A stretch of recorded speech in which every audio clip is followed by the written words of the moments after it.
Mark, what did you think of Silver Linings Playbook?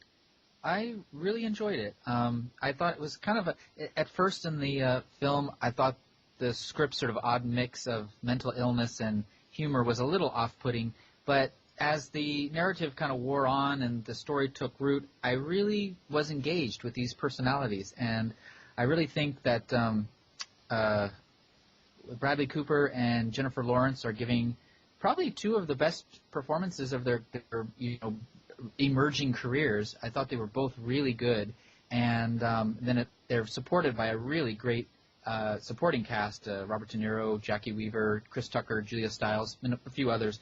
And it has this really kind of engaging interactions between the two stars, and then it all kind of manages to have a conclusion that manages to combine the Philadelphia Eagles football team with a ballroom dance competition. I just thought it was really, I liked the way it ended. So I thought it was a really winning movie. Adam? You know, it's the strangest kind of feel-good movie. It really is. I mean, I totally agree with Mark about Bradley Cooper in particular. I think it's probably his best performance because, I mean, you kind of get the sense with Bradley Cooper sometimes that he's getting all these movies, but how good is the guy really? Because, I mean, it's hard to forget the fact that the first time you ever really saw him in anything was in The Hangover. And as much as I love The Hangover, let's not pretend that, it was Academy Award-winning, acting. I've seen Bradley Cooper in a few things before The Hangover. Well, for me, it was the first time that I ever remembered seeing Bradley Cooper. So whether or not I'd seen him or not, could be. But I mean, he's really fantastic in the movie, and yeah, it's a strange little mix, kind of like Mark said, as far as its portrayal of mental illness. But I really liked the sensitivity with which it treated the story, because I mean, really, we're hearing the other side of the story, and that normally you always hear from a friend or from somebody that you know about, oh, well, so-and-so went crazy, and now we're scared of them, and we stay away from them. And this was great because it was looking at that other side of the story as far as kind of what he was dealing with, what his family was dealing with. They're trying to keep him on the right path. But yeah, it's a really winning movie. It's a lot of fun. Jennifer Lawrence is unbelievably attractive in this film. And I will say I wasn't completely a fan of where the ending took their interaction and their relationship. I thought it was a little bit not completely authentic. But that said, I mean, the romantic in me is still very glad that it went that way. But I felt like it was a little forced here and there. So I really enjoyed the film.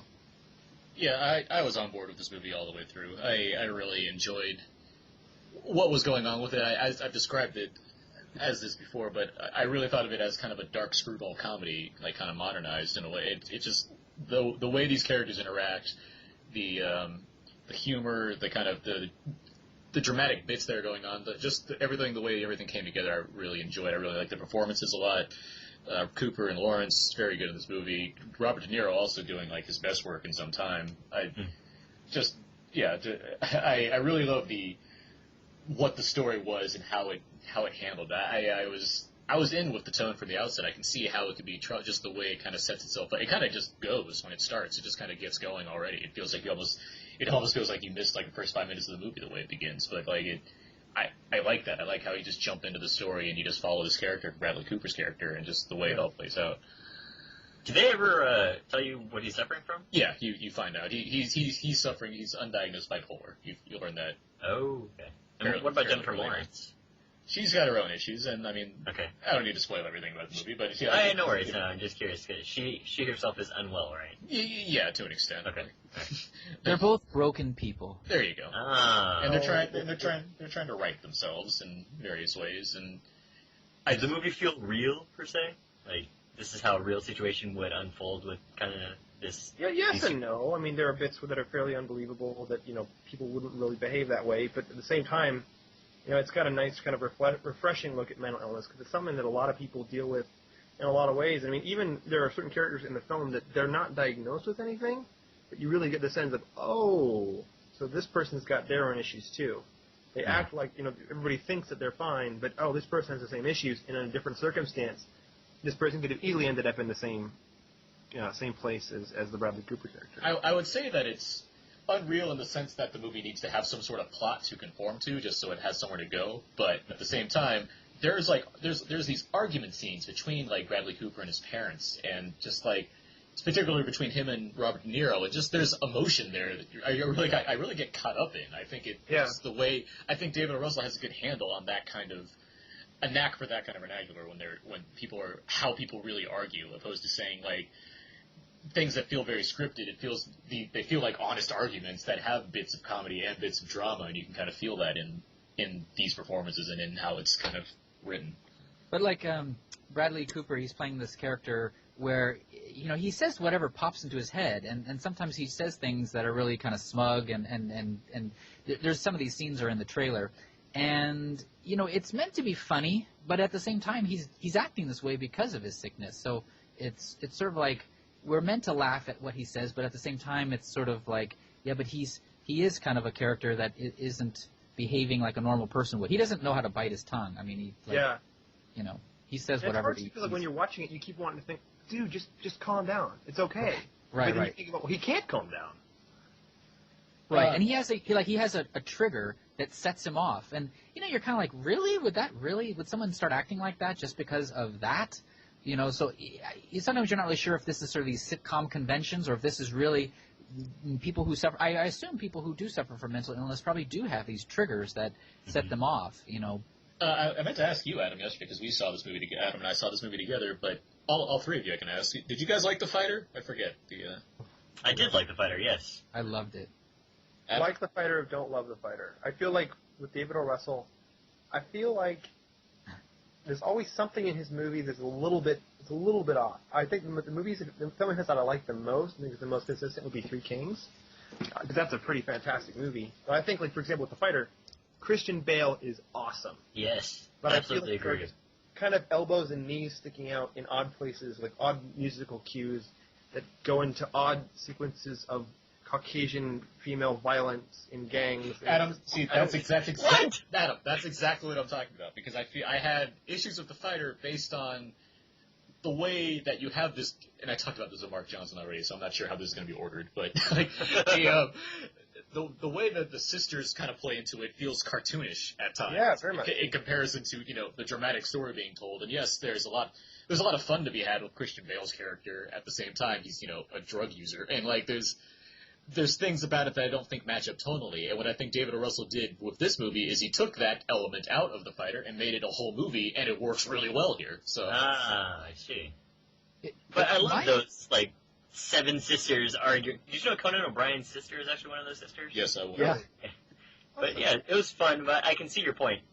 In my opinion about David O. Russell is I really feel like he's coming into his own, and he's like on a career-defining high right now. To me, personally, Silver Linings Playbook and The Fighter are my two favorite David O. Russell films. I liked Three Kings fine, but these I like more. And then I've said this before, but most people probably listening won't realize this. I absolutely hate I Heart Huckabees. It's actually one of my worst films of all time. So I'm amazed that, like, I love David O. Russell now, but that film I did not care for. I'm not a fan of I Heart Huckabees. I really like Mark Wahlberg in I Heart Huckabees. I think he's the only one that seems to know what's going on in that movie. I've never seen it, unfortunately. Yeah, it's awful. The cast alone, I mean, it has Don't remember too much about I it. absolutely adore her. So. No, well, then that's probably partially why I find it so offensive, is that it's such a shocking waste of talent.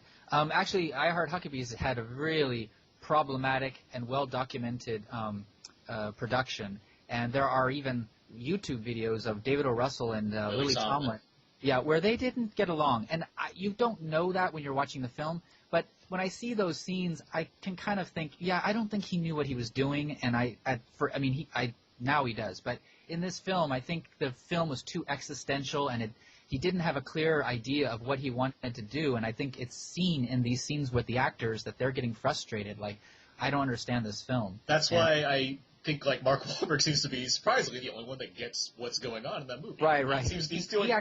He actually comes across fairly well in the film. And I think it shows that's why he's done 3 movies with him. He did Three Kings first, and they did Huckabees, and they did The Fighter. I feel like they have a good working relationship. I'm curious as to I know Mark Wahlberg turned down the role of Bradley Cooper's role in Silver Linings Playbook to do another movie. So wow. I would be curious to know what that would be like if he was in this movie. All right. Chris Tucker's in this movie also.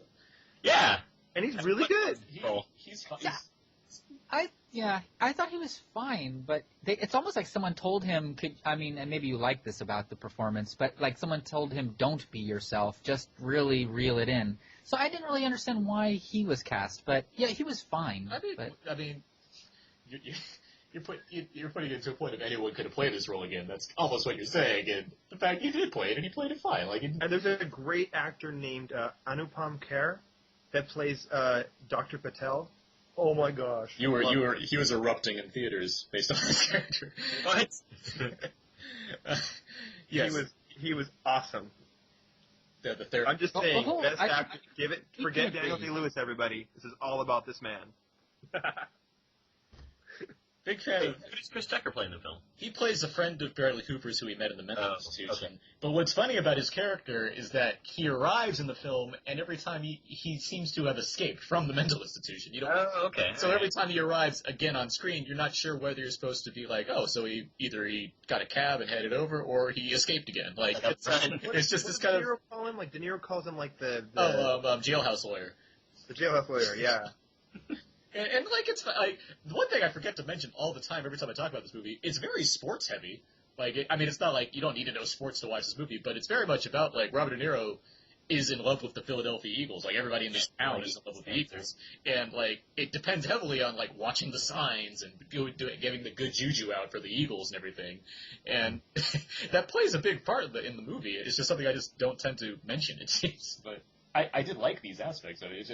It creates a nice universe for these characters to exist in. Even like what's his name, John Ortiz, like a good character actor. I like John Ortiz a lot, and his he's one of these guys. He's a chameleon. He looks different in every film. Yeah, it's just it brings a lot. He has a great little monologue about Metallica. Yeah, I like the relationship between him and his wife too. Julia Stiles, yeah, that was cute and. And I gotta say too, I mean, it's again, I know I mentioned it on our last podcast. One thing I think is really cool about characters like the Bradley Cooper character, whatnot, is that he is able to get away with saying exactly what he thinks about people. Like he thinks some of the same things that a quote unquote normal person would think. The difference is that he actually says it, and people say, "Well, what are you doing? I told you to have to say it like 5 minutes ago." Right. You can't tell me. He's like, "I'm gonna say it. What are you doing?" And I think we all, in some way, kind of wish that we had that kind of levity in our own lives to just no filter people on stuff. Yeah. I have to say, they keep mentioning Bradley Cooper's character in the movie. They tell him that he's lost a lot of weight. Like it seems like there's something significantly happened to his kind of physical appearance in this movie that we never get to see. For Bradley Cooper, I feel like in other movies he's played kind of a domineering male type character, like an alpha male type character, and it seemed. I never felt unconvinced that he was playing the person he was playing in this movie, which I found to be surprising because I like Bradley Cooper, but it's not like he doesn't jump to me as like an actor that I need to go see in movies right away, despite the fact that I think was he like sexiest man in the world or something one year, regardless. Yeah, you got that right. People Magazine or something like that. Something like that. But I mean, he's able to. Despite the fact that, yes, he is a very handsome man, he's very attractive, he's able to strip that away and play this character and make it feel right. It makes it he convincingly plays this person that has this disorder, and it doesn't just seem like he's an actor that we know for being a good-looking guy who's trying to make his way in this realm of film. So, and I gotta say too, ironically enough, he goes into this little monologue with his parents, and you see this in the trailer, so it's not a spoiler. Where he outlines the entire plot of A Farewell to Arms, and goes into real heavy detail about the ending and everything. And it just so happens that the one book that I'm actually reading right now is A Farewell to Arms. This movie was made for you, Adam. So spoilers for Hemingway, is that what you're? That's what spoilers for Ernest Hemingway if you haven't read it. All right. So let's wrap this one up since we're trying to keep these concise, and that has not happened at all. Mark, you know our scale. Where would you put this on our scale of when you should go and see Silver Linings Playbook? What's after IMAX? Theater. It's funny how I don't say the scale when you're like, what's on the scale? I don't know. You can just edit that. I'll say theater. Okay. Adam? I'm fine with theater. Yeah, I say theater as well, and yeah, for sure. Abe, what do you think? I'd say theater. It was a strong movie, strong performances. All right, so yeah, that's Silver Linings Playbook. That's playing now. I think it expands wider in coming weeks as well, and I hope that gets seen more by people. Okay, so Adam, we're going to talk about The Life of Pi next. I know you have not seen this film yet, so I'm going to let you gracefully exit the podcast. Where can more people find your work? People can find more of my stuff at my blog, Things I Know About the Movie, located at everythingyoualwayswantedtoknow.blogspot.com, and at twitter.com/iltwinanarchist. All right, great. Thank you, Adam, for joining us to talk about Silver Linings Playbook. Thanks for having me, guys. And yeah, we'll see you next time. Yeah. Okay. Bye. Let's talk about Life of Pi. This is the new film from Ang Lee. I mean, I probably explained this already, so whatever. Or a trailer is probably played by this point. So, yeah, let's just jump into it. Mark, what did you think of Life of Pi? I also loved Life of Pi. I think it is a really fascinating drama that will entertain adults but still delight children. And I just like the movie's sort of sense of wonder and the breathtaking visuals that they use to tell the story about a teen that gets shipwrecked. And I don't know how much we want to say about the story, but on the surface, it's just sort of this story about a teen from India set adrift on a boat with a tiger, and that's sort of that's the main portion of the story. But I actually found that it was a lot deeper than that, and it kind of explores themes of faith and perseverance, and he has this kind of interesting worldview where he's sort of mixed up a bunch of different religions and kind of like taken a little bit from all three religions that normally wouldn't really combine because they kind of are mutually exclusive. But still, he's an interesting character, and he goes on this journey, and I just liked what happened to the character a lot. And then it's all complemented by these gorgeous visuals. It's stunning, really. And it's also in 3D, which I actually did not see it in 3D, but by all accounts, everyone says go see it in 3D. So I will support that. So yeah, I really enjoyed the film a lot. Abraham Lincoln Mua, you've read all of that. You've read the book, correct? Yeah, I have read the book, yes. And so, how did you like the movie, and how do you think it stacked up compared to the book? That's a great question, because I was going to start out the review by saying that I was going to become a book snob and say that I enjoyed the book more. I think because and I don't like when people really do that either, because I don't think it's fair to the book or the film as separate entities. But I felt as though there was more emotion in the book, where you could realize how long he's been thinking about whatever thoughts about faith and whatever else. I thought that the movie did a pretty good job. Visually speaking, yeah, the movie looks fantastic. I mean, I was reminded of, there's a lot of rich colors, and there's a lot of very serene shots, which are very delicate and beautiful to look at, and they make you really ponder along with the character of the film. But on the overall, I thought it was okay. I don't know if I was incredibly caught up with the emotion of it, because I kind of felt a little bit detached. I think that when they circle back from Pi's teen life to they interweave some of the older Pi and younger Pi, I feel as though it kind of takes away a little bit, even though both are telling the same story to expand more on it. So overall, I thought it was okay, and I thought the 3D was not as crazy good as Hugo. I still like Hugo way more than any 3D movie I've ever seen, but I thought it was rather decent. I mean, I'll just start there then, because I'm not saying, I wouldn't say it's better than Hugo, just because I think with Hugo, the 3D, it literally informs the movie. Like, it applies to the narrative of why they're using 3D, which I don't think, there aren't going to be many movies that do that. But with that said, the way Life of Pi utilizes it, and how Ang Lee, who shot in 3D, how he makes it work in this movie, especially when you get to the scenes that are at sea, I think it's completely absorbing. I saw this movie twice in 3D, and I think I was just caught up in the way he uses the camera and the way he pushes you into this, like the whole shipwreck sequence, or just scenes that take place on the water and how you're right there on the moment, just the way he uses perspective, or even like the flying fish scene, which literally changes the aspect ratio of the screen to utilize the 3D to full effect. I was really taken in by what it did. And, I mean, with the visuals itself, the movie looks fantastic, and But I will say, I didn't see it in 3D, and I still thought that the movie was gorgeous, and I was totally there's a scene where he's on an island with the meerkats, right? And just seeing them move across the island, I don't know, I just really loved it. Yeah, and the flying fish and the jellyfish and the whale, and I mean, there's a lot of CGI, but I actually, and I'm the type that does not like that sort of thing usually if it's too much. But this, I feel like it wasn't as obvious, or I thought the animals were really well animated. I think they're well suited to the film and the story that's being told. I wouldn't say it's necessarily a fantastical film, but there's certainly, it rubs against the edge of fantasy to an extent, and just in an appropriate way, and how it brings these animals to life, I think is very effective. I like there's a lot of CG being used, but it feels appropriate to the film that I'm watching, and like the use of the tiger and how it plays with how it interacts with Pi's character. I think it's a very good effect. Like, if you're going to have a tiger that needs to share the screen with a boy for a majority of the film, it damn well better look good. And I think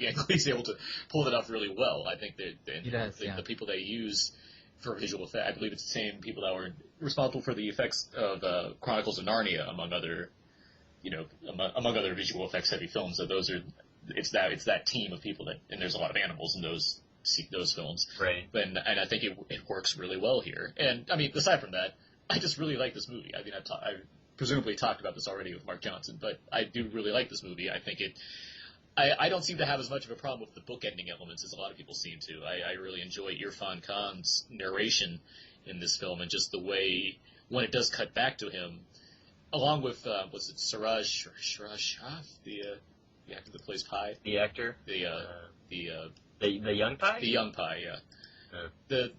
Yes, it's you see him for the one on the boat. Yes, the one on the boat. You see him for a majority of the movie for sure. Right. And he does a very good job for being literally a new actor. But Irfan Khan, you get like to see emotion on his face as he's telling the story, and I was really caught up with like what he was putting out there. Like, it's a fine supporting performance, I think. And I didn't have a problem with that. Yeah, and some people have a problem. A lot of people think the beginning's kind of clunky and the end is kind the of beginning, like where he's describing his name. I mean, just kind of how it starts, just how it gets to. It feels like I'm honestly not that sure, because I really liked how it set up. I liked the beginning. And how it was I liked the movie in general. It's just I wasn't super moved by it. See, I think that the beginning part is really great because it kind of gets you really into this Pi character. You see how he's teased about his name, and Right. he's a real intelligent kid, and there's this one part where his dad. Okay, so he's raised Hindu, and then he's exposed to Christianity and Islam, and his father is even like almost not religious, and he's like, oh well, what about science and practicality? And he goes to this little thing, and then he goes, I want to be baptized. Yeah. He's really a cute kid. I mean, so you already love this guy right from the start. So they've laid the groundwork for someone you really want to follow. So when he does go through this journey, I was really like, I really liked his character more than I did, for example, the lead in Hugo, the little boy. I wasn't as taken with that child, and I was very taken with the child, and then as he got to be a teen, and then also as an adult. I liked him throughout his entire journey quite a bit. I mean, yeah, that's not to say that I don't like the character's storyline, but I did like that, and I especially liked when he's wondering to himself what are the reasons why he's been shipwrecked, and then the bountiful goods that he's received and what that all means. I mean, I found that to be very intriguing as well, and I liked that aspect about it. But just it just wasn't one of those goosebump, hair-raising moments, at any particular time. I think the most of where it could have been was where he finds land, I guess on the coast. So I think that's the only thing, and I think that I'm just really meshing it with my feelings about the book. I have so many questions I want to ask you, Not even during scenes when there are other animals on the boat and one by one they're not on the boat anymore. You weren't into that as much. No, because the way that it's described elsewhere, it's more affecting, and when I saw that, it's a very it's a streamlined version of it, and so I just didn't. Right, well, it's a movie, right? Yeah, exactly. Yeah, which is why I can't fault it, and I'm not going to say like, oh yeah, it's terrible. It didn't live up to the book. I'm not saying that at all. I'm just saying that I think that exposure to it. A lot of people I've read in lots and lots of reviews that have said that this book is unfilmable. Now, so I haven't read the book, but I think if it is unfilmable, then Ang Lee did a really good job. He did a great job. Yeah. Because it's actually a fairly simple tale. I mean, it doesn't seem unfilmable to me, or at least what I saw. But I'd be curious to know why people considered it unfilmable, because I've heard the same thing, and maybe because the animals involved and how you have to kind of 20 years ago. Yes, I would say it's unfilmable because how do you represent that? Which is why this movie's been in development for a while, right, for like 10 years. But these days, but somehow I got the feeling that the reason why people were saying it was unfilmable were more existentialist thoughts and things that were going through. See, that makes me wonder if people have seen film before, because there's a lot of films from way long times ago that deal with heavier themes and more I mean, the Coen brothers have made a career out of doing this kind of thing. Exactly. I mean, so it doesn't seem. I watched Barton Fink last night. If that was the book first, I would consider that to be unfilmable. Right. But and again, also, if Cloud Atlas is a movie, then Life of Pi can be a movie. I mean, right. And I know the structure of that book, and that seems way more unfilmable, quote unquote, than Life of Pi would seem. But whatever. Anything else about Life of Pi? The film Castaway is kind of relatively about the same thing, and I felt more.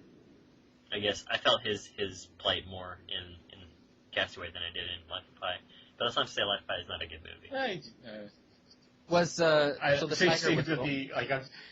I've taken culture anthropology classes, which really people hate Castaway in that kind of profession. They really don't like Castaway because they're in love with Robinson Crusoe and how that and what's there to take away from that as opposed to Castaway. I think they think Castaway gives the wrong message out, but that's I don't get how does it give the wrong message? That's a whole different discussion, honestly. It's a funny rationale that people hate. And how do they feel about Robinson Crusoe? They love Robinson Crusoe in the way it depicts a man's isolation.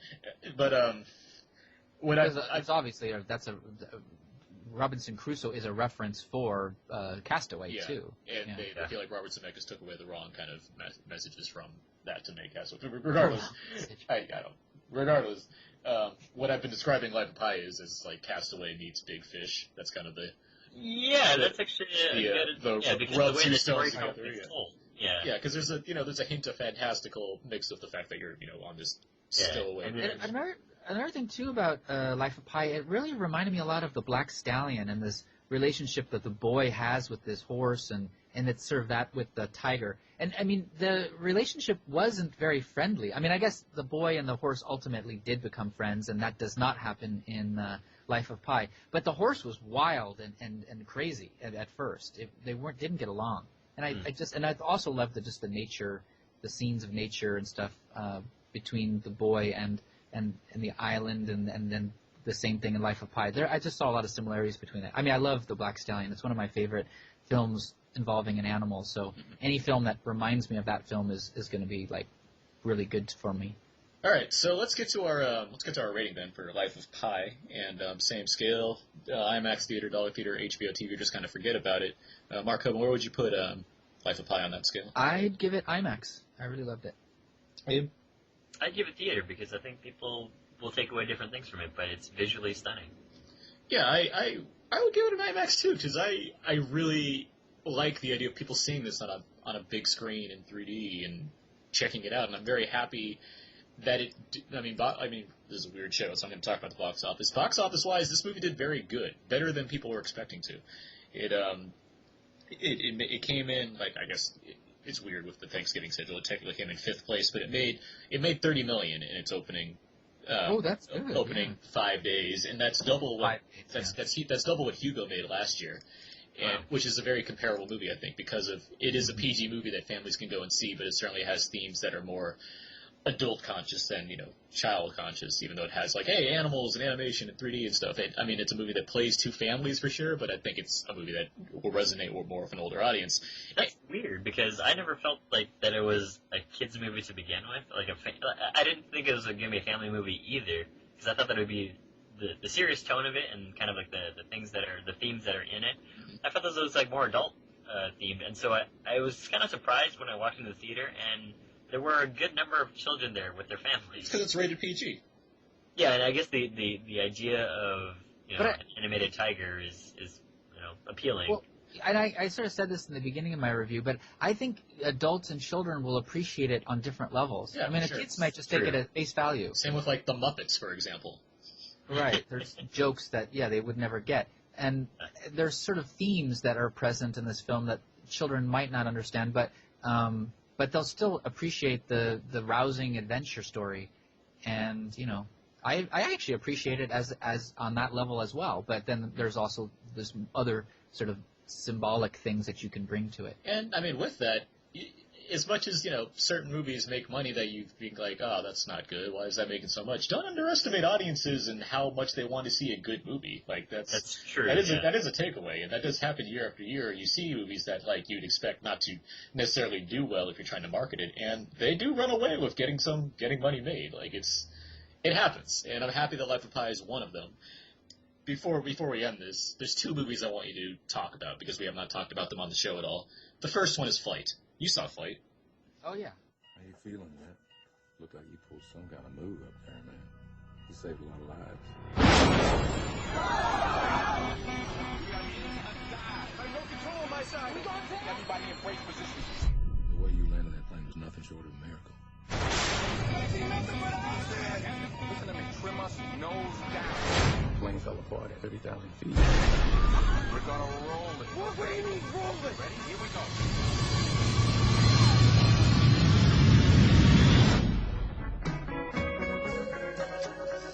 I'm on the list, baby girl. There is all kinds of crazy news people out here. You're a rock star, man. You will never pay for another drink as long as you live. Captain Whitaker is a real American hero. This is you, Lion, an attorney from Chicago. Why do we need a lawyer? You don't remember having your blood drawn down at the crack? You had alcohol in your system. That could be life in prison. What did you think of Flight with Denzel Washington? See, I really loved Flight. All right. I thought, what's that? That's my Denzel. All right, okay. You know who does a great Denzel? Oh no, that's actually Will Smith. Never mind. No, fair. Yeah, he does a decent Denzel too. What's his Pharaoh? Jay Farrow. Farrow on SNL. On SNL. Yeah. All right. Oh, he does do Denzel. Yeah, and it's good because He does do Denzel, you don't think that Denzel is one of those actors that you could imitate, and then you realize, oh yeah, you can, and he's doing it. I do 1 second impressions. All right, okay, that's my Den. That's good. I can see I can see that. My Bryan Cranston in Breaking Bad. Jesse. That's my Bryan Cranston. But anyway, Mark, what did you? Wow, that's powerful. I thought that Flight was a really good drama about alcoholism, and it's a problem that you might even think is kind of cliched or even passé in these modern times. But I thought that the John Gatnis, who's the screenwriter, he made the issue really compelling, and I really, it's one of these things where you keep wanting to scream at the character, like, why are you doing that? Just stop. And I guess that's when you're an alcoholic, it's just you really can't stop, or you're just so, it's such a crippling thing that you're it's almost, it is an addiction, I guess. So the disease.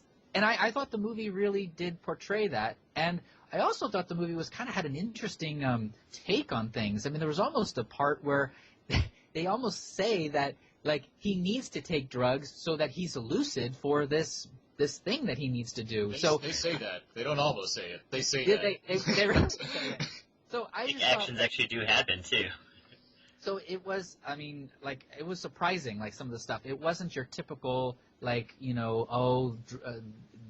this is bad. And I liked Denzel Washington. I mean, you know, I thought he's at the top of his game. So if you need, I mean, more than that, I mean, he's a great actor. He's at the top of his game. I thought he was really magnetic. And then, you know, he has this relationship with another woman, and I thought that was kind of interesting. There was a lot going on, and I really. Did you think that relationship was kind of superfluous to the storyline? I did. I mean, it's Because it doesn't really go anywhere per it's se. just So you layers. saw it too, Abe. I did see it, yeah. Okay. Yeah, so the movie is layers, and there is that layer to his character that helps you sort of understand him through her. There's this relationship he has with John Goodman. He's being represented by Don Cheadle, and so you see like these different facets of his character through these other people, and then plus it's got this really incredible plane crash in the beginning of the film. I don't think the movie is not an action film, so I think if you're going in expecting a lot of action, wham bam kind of stuff, you might be disappointed in that respect. I'm just trying to anticipate you, Aaron. But if you take it as just an introspective drama, I think it's pretty effective. I really loved it. Now, okay, so I had no problem with the fact that the movie takes its turn away from being about the actual plane crash necessarily and turns into an addiction story, but I feel like I've seen better addiction movies, a lot of them, that deal with the same issues, and this movie doesn't hit it the way it could, given the caliber of actors and directors and people involved in making this movie. Leaving Las Vegas is an easy example of that, or even like Train Spotting. But I mean, for one thing, the way it sets up Denzel's character, who I do think is very good in this movie, but when we're in this movie, he's already divorced, he already has nobody, and so there's not a lot of places for this movie to go. And so I already feel like it's overlong in how it presents him doing basically a repeat of the same thing over and over again. He finds somebody, he talks to them, they get angry at him for whatever reason, he goes back home, he starts drinking again. I feel like I saw that scene multiple times in this movie. And what bugs me is that they're well-acted scenes. And like they're putting in the effort and they're doing this, but I don't like the way the story structures all that, and I really dislike the ending of this movie overall too. By the time you get to this ending, after you've seen Denzel go back and forth between, I'm gonna drink again, I'm not, and I get the idea of, I'm yelling at this character because I don't want him to keep drinking. That's horrible. God, addiction. It's angry. But you get to the ending and you get to this like 11th hour decision that needs to be made, and it just feels like everything's supposed to fall into place, and I'm supposed to accept that because of someone finally realizing something, and I couldn't accept that. So I just that pushed me over the edge of not liking the movie, even though I. Oh, really? Yeah, I was into a lot of it. Yeah. Aaron didn't like it. No. I didn't know that. Hey, what did you think of the movie? You know, I thought that it was, I thought I was going in for something else, and then I thought it was something, I got something else, and I was still hoping that it was something else. I actually thought it was going to be a courtroom legal drama, not a substance abuse issue movie, and, I'm not going to say that I didn't like it, but it was something I didn't expect, and I think that acting performances were very strong, very good. I don't think that I think if you were given a choice of actors, Denzel would probably be the only one that could really make you feel this way. I don't know. I don't know. I don't really think that anybody else might be able to be like, oh yeah, well I've got this huge problem and I'm going to be a dick to everybody, but also really nice and smooth. It's because he's very charismatic. I'll give you. Yeah, I was like maybe George Clooney. But George Clooney doesn't give off, like, a vibe of... No, I wouldn't say so. Like, he's too smooth for that. But, like, even, like, Robert Zemeckis and Tom Hanks have a pretty good career together. We probably could have made it work and stuff. That's true, yeah. But, I mean, overall, I because it went to where I didn't expect it to go, and then it does have, like, this weird... The ending is almost like a... Like, I'm not talking about a courtroom ending. I'm talking about, like, the actual... Ending how the film. The movie film... Yeah, the film ends. It kind of gives me, like, a He Got Game vibe. And it's not to say that Denzel is in both, and that's why I'm reminded. But it's just because the ending of He Got Game is just so weird. Like, Denzel throws a basketball, and then that's the end of it. It's like, where did that come from? Or, like, why is he, just shooting hoops in a prison jump yard, and just, I don't understand that. And for this one, it was just kind of, I can see where all the lies build up to a certain point, but I just, and that one was okay. But then later, when there's, a few 10 minutes left, it's kind of like a say anything thing where even say anything to I like how you brought "Say Anything" back. It's real, man. It's real. Yeah, overall, I thought it was a strong performance.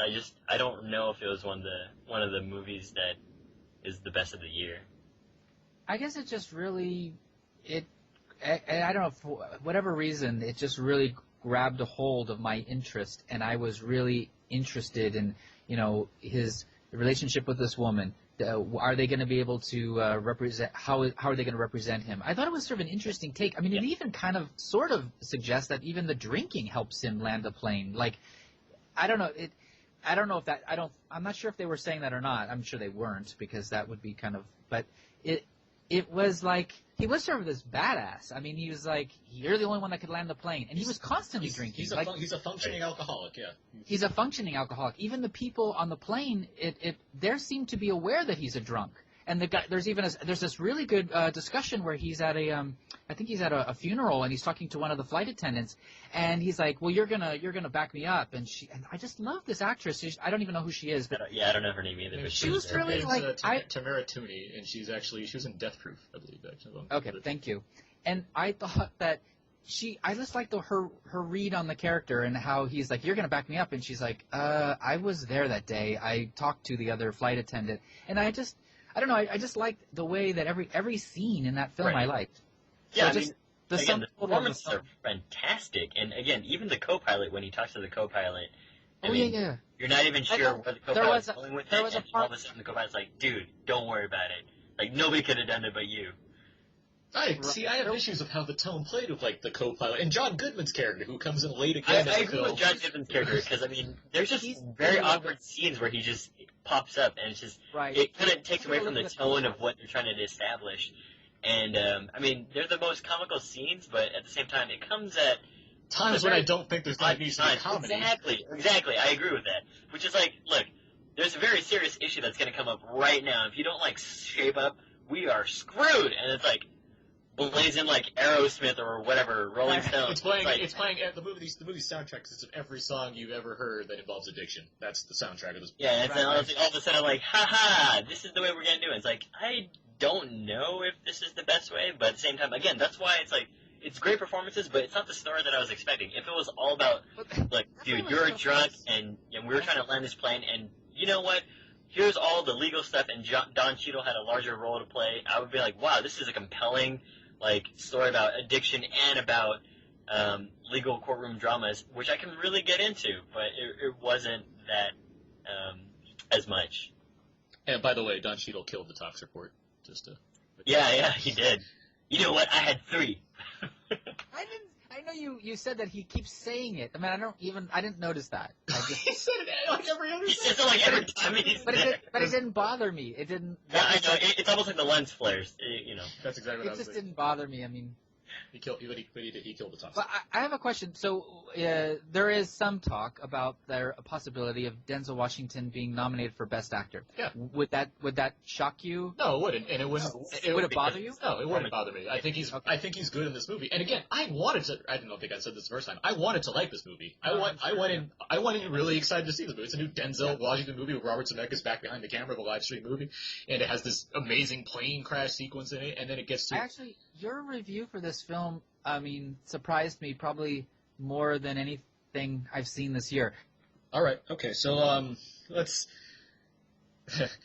move on to it, because that's been out for a while. So if people have seen Flight, good for you or whatever. It's making money actually. It's another one that's an adult drama. It's making money. But I actually was for. Did you say Denzel sells? Yeah. All right. Last movie, Mark. Before we cut you off, before we let you go. There's a little movie called Twilight Breaking Dawn. You're going to make me talk about this? I'm not going to make you talk about this. I'm asking you if you'd like to share your thoughts on Twilight before we end this part of the discussion. Talking about this is kind of ridiculous because, who cares what I think? Well, let's break it down. So you've seen, you wanted to see. I've seen them all. Because you wanted to complete the Twilight saga. Right. So I do have a valid. Reason to talk because I have seen them all.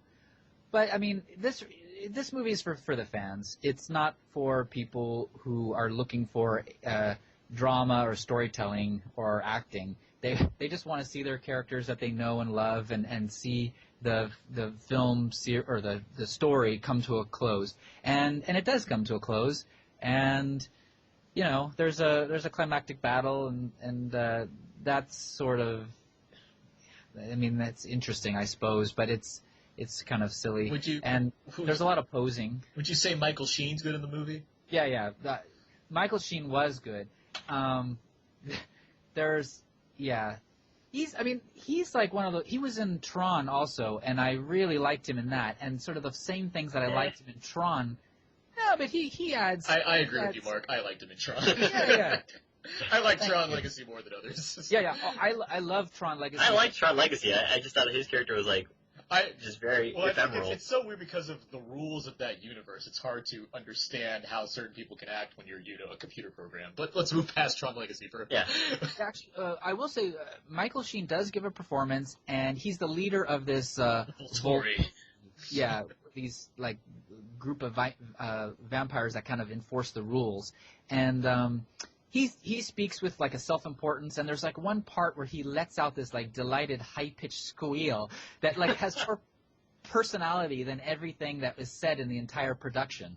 So I kind of perked up at that moment, and then I kind of then I fell back to the state of lethargic passivity that I had, because most of this film they're posing, and it's made up of models that preen for the camera, and they're like mannequins. I mean, they look good, but there's really not a whole lot of stuff there. Well, okay, so I have not yet seen the Twilight Saga Breaking Down Part 2 or TTS BP 2, but thanks.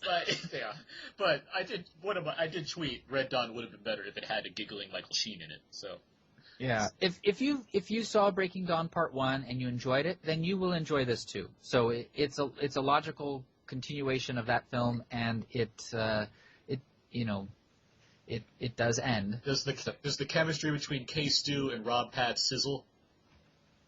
I will say that Kay Stu is a little bit more animated in this film. Because she's a vampire now, right? Yeah. Spoilers. Exactly. I wasn't sure Wants that's to be. Spoilers. She has a little bit more fire to her. So She had red eyes? She had vampire eyes, whatever you call it. No, she puts on contacts though, because she sees her dad and she puts on contacts to kind of hide. What? Spoilers. All right, well, because I'm going into this, I want to know what happens with Charlie. That's his dad, right? Charlie. I think that's his dad. You know a lot about this film series. Well, he's the character I like in those movies because he has a cop with a mustache. He's really nice to his daughter. It's funny. Every once in a while, there'll be a person that's over 30 in the film, and they stick out like a sore thumb. And like Lee Pace. There's one part too where Lincoln's Lee Pace is in that movie, I believe. Oh yeah. But Are you talking about the audience numbers, Mark? What's that? Are you talking about audience numbers, like some guy who's in his mid-30s? No, he means in the film. In the film. Okay, alright. I was like, that is kind of creepy. I'm talking about Bella's father. He kind of sticks out as older. And Michael Sheen, they put so much makeup on him. It kind of hides how much older he is. But there's one part, that the camera's right in his face, and you can see the high definition, the white pancake makeup. They're all pale, but they're obviously using more makeup on Michael Sheen than they had to use on, Kristen Stewart. Well, I'd like to think his character puts makeup on himself. Right. Yeah. He's gotta stay away from the sun. He's really good, actually. I did. If I can say one nice thing about the film, I did enjoy his performance. Well, did you find the action compelling in the final battle? No, I didn't. It's just mayhem. It's just a bunch of decapitations and mayhem, and and there's also you'll just watch. Well, it. can you? How about this? Because these movies have been very consistent box office wise, obviously. Do you find it respectable that they did not choose to convert these movies to 3D? Yeah. They could, because that's free money. I'm surprised they didn't. I think there's something to be said for the fact that they decided to, because they certainly had the option to. And why don't they? Why didn't they shoot them in 3D? I think because they had a legitimate respect for the film that they were making, regardless of how good you may think it is. I think they actually cared about not doing that just for the sake of getting that extra money, which seems like a blasphemous statement to say, but I think they cared enough about not going that route. But maybe the audience members will go see it more since it's not as expensive. That 3D would. I mean, I think the hype is so built up that it doesn't matter. Like, it would be seen nonetheless, and it would be, if anything, making it obscene amount of money more than it already has. But yeah, and actually, the word is audiences love it. It's a huge hit, and that's what I've been hearing as well. Like, it is higher rated than other Twilight movies, and it does have a higher cinema score than other Twilight movies. Right. And I take cinema score seriously. I think that a lot of times that is sort of what the masses are thinking about a film. So, it got an A, I think, didn't it? Yeah. Yes, it did. It got an A, just like Lincoln got an A as well. Mm-hmm. So I like to think people go and see both of those on the same day just because they're really having a good time at the theater. And there is a baby. There is a baby in the film, rigatoni mushrooms or whatever her name is. It's a completely fabricated entity. It's not. Do you know why they did that? Is it because the baby actually does stuff that they need? Right. Oh, there's a part where she's holding the baby, and the baby is making expressions like an adult. I mean, it's like they're talking, and it's it's furrowing its brow, and it's looking around, and I mean, I was laughing. It's really ridiculous. It sounds like I don't even want to keep going with this. All right, so all right. Yeah, go ahead. Okay. You might enjoy it. Well, I'm gonna. The women that I work with, they're gonna go see it, so I'm gonna be with them when that happens, probably. Oh, so you're Aaron? Sure. See, all right, let's move on from this. And okay, so Mark, you've shared your opinions on Twilight with us, so I thank you for that because I know it's a hard thing to do. It made me relive it. I don't need you to give a rating on this if you don't have to. No, I won't. I do. But yeah, so that's going to do it for this kind of segment, or this extended segment of this week's episode. So, Mark, where can people find more of your work? So you can find more of my work on my personal blog at fastfilmreviews.wordpress.com, and you can also follow me on Twitter at Mark_Hoban. All right, great. And yeah, thank you, Mark, for joining us this week. And yeah, thanks for having me. For sure. And we'll have you back soon enough. So, talk to you later, I guess. All right. Bye, everyone. Thanks, Mark.